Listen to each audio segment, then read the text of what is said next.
मित्रांनो, आज आपण एक प्रेरणादायक गोष्ट ऐकणार आहोत. भिकारी बनला व्यापारी. या गोष्टीतून आपण हे शिकणार आहोत की कसे योग्य वेळी मिळालेली योग्य मार्गदर्शन आपले आयुष्य घडवू शकते. एक भिकारी होता. रेल्वेच्या एका डब्यात भीक मागताना त्याला सुटाबुटातील एक इसम दिसले. त्यांना पाहून भिकाऱ्याने असा विचार केला की हा माणूस बराच श्रीमंत दिसतो. यांना भीक मागितली तर आपल्याला चांगली भीक मिळेल. भिकारी त्यांच्यापाशी जाऊन भीक मागू लागला. भिकारीने त्यांना भीक मागितली तेव्हा त्यांच्याकडे बघून ते इसम म्हणाले, तू तर नेहमी इतरांना काही ना काही मागतच फिरतोस, पण कधी कोणाला काही देतोस तरी का? तेव्हा तो भिकारी म्हणाला, साहेब, मी एक भिकारी आहे. मी नेहमीच लोकांना भीक मागत फिरतो. कोणाला काही देण्याची माझी काय ऐपत असणार? यावरती इसम उत्तरले, अरे तू जर कोणाला काही देऊ शकत नाही तर तू भीक मागण्याचाही काही अधिकारी नाही. मी स्वतः वकील आहे आणि माझा व्यवसाय लोकांना सल्ला देण्याचा व बदल्यात मोबदला घेण्याचा आहे. भिकेच्या बदल्यात तुझ्यापाशी मला देण्यासारखे काही असेल तरच मी तुला भीक देईन. इतक्या स्टेशन आले आणि साहेब स्टेशनवरून उतरून निघून गेले. इकडे भिकारी साहेबांच्या बोलण्यावर विचार करू लागला. त्या साहेबांनी दिलेले उत्तर त्याच्या मनात घोळू लागले. त्याच्या मनात आले, साहेब म्हणाले, ते बरोबर असावे. मी कुणाला भिकेच्या बदल्यात काही देऊ शकत नाही. म्हणूनच मला अधिक भीक मिळत नसावी. पण शेवटी मी तर पडलो भिकारी. मी लोकांना काय देऊ शकणार? पण मग मी तरी किती दिवस लोकांना काही ना काही दिल्याशिवाय केवळ भीकच मागत राहायचे? बराच वेळ विचार करून भिकाऱ्याने मनातल्या मनात विचार केला की यापुढे जी कोणी व्यक्ती आपल्याला भीक घालेल त्याला काही ना काही मी जरूर देईल. पण काय द्यायचे? जी व्यक्ती स्वतःच भिकारी आहे ती व्यक्ती इतरांना खरेच काय देऊ शकेल? दिवसभर हाच एक विचार त्याच्या मनात घोळत होता, पण त्याला उत्तर सापडत नव्हतं. विचारांच्या तंद्रीत तो दुसऱ्या दिवशी स्टेशनवर बसला होता. तेवढ्यात त्याचे लक्ष स्टेशन जवळ फुलांच्या झाडांकडे गेले. त्या फुलांकडे बघून त्याच्या मनात विचार आला की भीक देणाऱ्या लोकांना आपण भिकेच्या बदल्यात ही सुंदर फुलं द्यायला काय हरकत आहे? आपला हा विचार त्याला भलताच भावला आणि त्याने लगेच काही फुले तोडून पिशवीत भरून घेतली. तो गाडीत शिरला आणि नेहमीप्रमाणे भीक मागू लागला.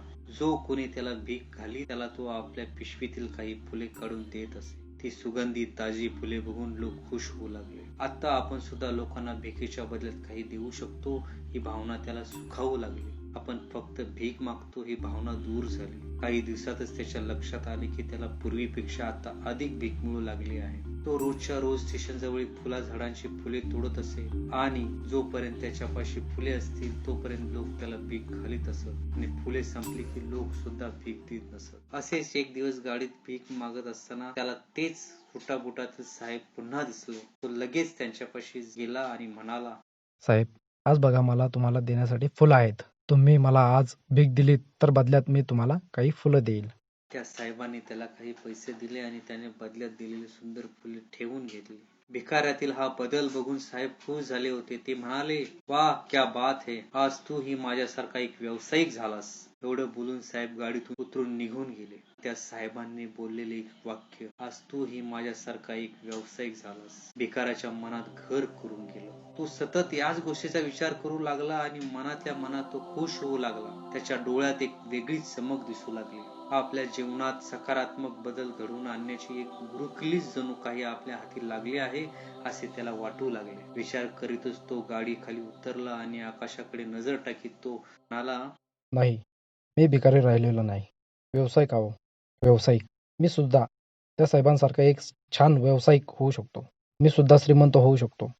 आसपासचे लोक चमत्कारिक नजरेने त्याच्याकडे पाहू लागले. त्यानंतर तो भिकारी त्या स्टेशनवर पुन्हा कधी दिसला नाही. साधारणपणे 1 वर्षानंतर या स्टेशनवर 2 सुटाबुटातील माणसे आली आणि सोबतच गाडीत चढली. दोघांची नजरानजर झाली. त्यांच्यापैकी एकाने दुसऱ्या माणसाला हात जोडून नमस्कार केला आणि स्मित हास्य करीत विचारले, साहेब, ओळखलत का? त्यांच्याकडे पाहते इसम उत्तरले, नाही, मला काही आठवत नाही. आपण बहुधा पहिल्यांदाच भेटत आहोत. पहिला व्यक्ती म्हणाला, नाही नाही साहेब, जरा आठवा. आज आपण तिसऱ्यांदा भेटतो आहोत. दुसरा व्यक्ती म्हणाला, असं? मला तर काही आठवत नाहीये.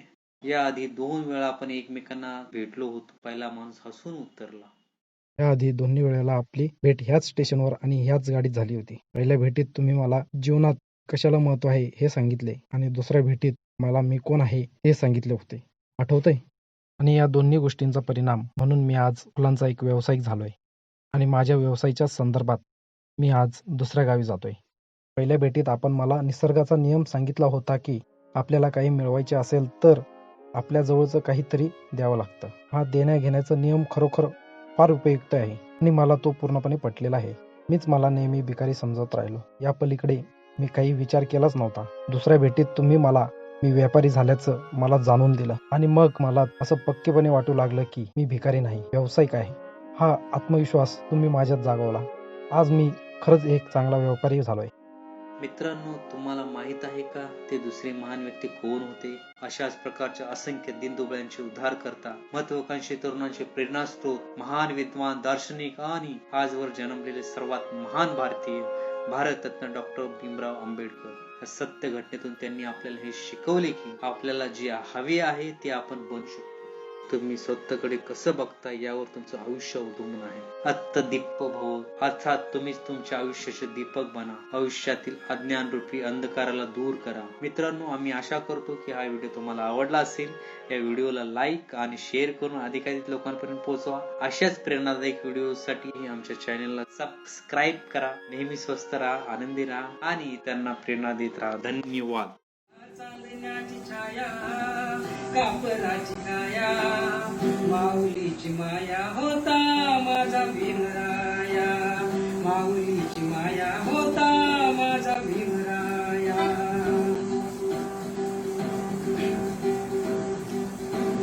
बोलतात सारे विकासाची भाषा, बोलतात सारे विकासाची भाषा, लोकली निराशाता, लोकली निराशा, लोकली निराशाता, लोकली निराशा. 7 कोटी मध्ये विकासाच्या आधी, 7 कोटी मध्ये विकासाच्या आधी, विकासाचा पाया होता माझा भीमराया, विकासाचा पाया होता माझा भीमराया.